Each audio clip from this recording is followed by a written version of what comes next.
Le jeu étant un collectathon, le but est de collecter le plus d'objets possible. Et là-dessus, ils ont pas chômé lorsqu'on prend en considération que chaque personnage a 5 bananes dorées à ramasser par niveau, y compris DK Island, le hub world du jeu, 100 bananes de leur couleur pour un total de 500 par niveau, 5 croquis à échanger à Snipe par niveau, les 20 Banana Fairy éparpillés dans le jeu, les Banana Medal qu'on obtient lorsqu'un Kong ramasse 75 bananes colorées dans un niveau, les sous de couleur pour acheter des habilités, sans compter les munitions, les oranges explosives, les coconuts de cristal pour les habilités spéciales.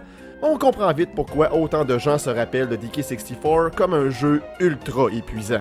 Comme Electronic Gaming Monthly l'a écrit en 2005, alors que Mario 64 a amené la vie dans le platformer 3D, Donkey Kong 64 l'a tant qu'à lui complètement vidé. Et ils ont raison, mais tort en même temps.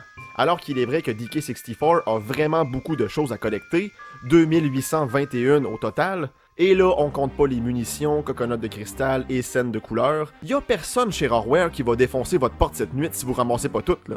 En fait, le jeu est hyper permissif lorsque vient le temps de progresser.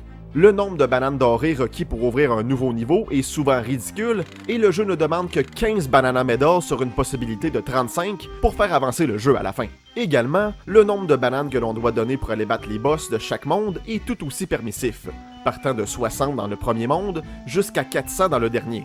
Le jeu est également hyper généreux en matière de sous colorés, car à la fin de la partie, mon compte s'élevait à peu près dans la centaine pour toutes les singes, et ce avec toutes les habilités achetées. Et si on le regarde avec cette perspective-là, Donkey Kong 64 est plutôt le fun. Tout ramasser est extrêmement redondant, mais prendre le nécessaire à la progression est plutôt agréable.